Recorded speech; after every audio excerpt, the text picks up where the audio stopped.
അസ്സലാമലൈക്കും. അപ്പോൾ രാവിലത്തെ ഒരു വീഡിയോ ആണ് കേട്ടോ. കുട്ടികളെ മദ്രസയിലേക്ക് അയച്ചിട്ട് ഞാൻ മുറ്റത്തൊക്കെ കഴിഞ്ഞിട്ടുണ്ടായിരുന്നു കേട്ടോ. അങ്ങനെ രാത്രി നല്ല മഴ വന്നിട്ടുണ്ടായിന്. മുറ്റം നോക്കുമ്പോൾ ഭയങ്കര മഴ വന്ന പോലെ ചണ്ടിയായിട്ട് വെള്ളം നിന്നിട്ടുണ്ട് കേട്ടോ. ഞാൻ തുണി നനച്ചിട്ടുണ്ടായിന്. അങ്ങനെ തുണിയൊക്കെ നനഞ്ഞിട്ടുണ്ട്. രാവിലെ വന്നതോ രാത്രി വന്നോ എന്നറിയില്ല കേട്ടോ. സുബൈ നേരത്ത് വന്നെന്ന് തോന്നുന്നുണ്ട്. അപ്പോൾ നോക്കുമ്പോൾ മുറ്റത്ത് നല്ല വെള്ളം കെട്ടി നിന്നിട്ടുണ്ട്. അങ്ങനെ ഞാൻ ഉള്ളിലേക്ക് വെള്ളം തിളപ്പിക്കാനുണ്ടായിരുന്നു. അതൊരു കഥയാണ് കേട്ടോ.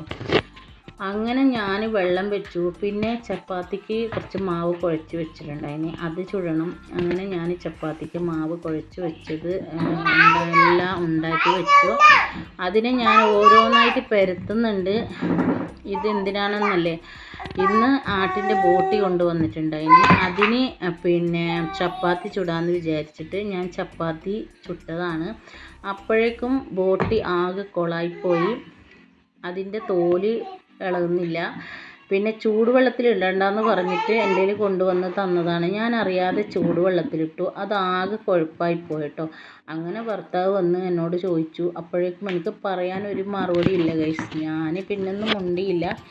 പിന്നെ ചപ്പാത്തിയൊക്കെ ചുട്ട് കഴിഞ്ഞപ്പോഴേക്കും പിന്നെ ചായ വെക്കാനുണ്ടായിരുന്നു. അപ്പോൾ കുട്ടികൾ മദ്രസയിൽ നിന്ന് വരാനായി.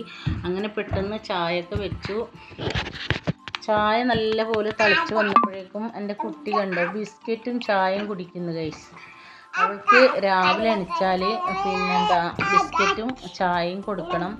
അങ്ങനെ എൻ്റെ കുട്ടിക്ക് ബിസ്ക്കറ്റും ചായയൊക്കെ കൊടുത്തു. ഇതാ കണ്ടോ പാവം ബിസ്ക്കറ്റും ചായയൊക്കെ കുടിക്കുന്നുണ്ട്.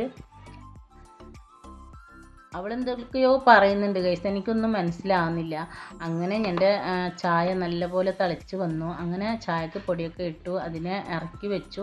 അപ്പോഴേക്കും ഇതാ കണ്ടോ ഒരു ബോട്ടിൻ്റെ ഒരു കഥയാണ് കേട്ടോ. ആട്ടിൻ്റെ ബോട്ടി. ഇത് എന്തായാലും ഇത് ശരിയാക്കാൻ പറ്റുന്നില്ല. അങ്ങനെ ഭർത്താവിന് ദേഷ്യം വന്നു കേട്ടോ. അവസാനം അത് എടുത്ത് മാറ്റി കൊണ്ടുപോയി ചാടി അതിനെ കളഞ്ഞു കേട്ടോ.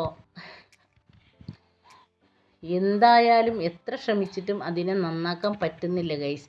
അങ്ങനെ ദേഷ്യപ്പെട്ട് എല്ലാത്തിനും വാരി വലിച്ചു കൊണ്ടുപോയി അത് അങ്ങോട്ട് കൊണ്ടുപോയി ചാടിട്ടോ. അപ്പോഴേക്കും മോള് വന്നു. അപ്പോൾ ഇന്നത്തെ വീഡിയോ ഇത്രയേ ഉള്ളൂ. അസ്സലാമു അലൈക്കും.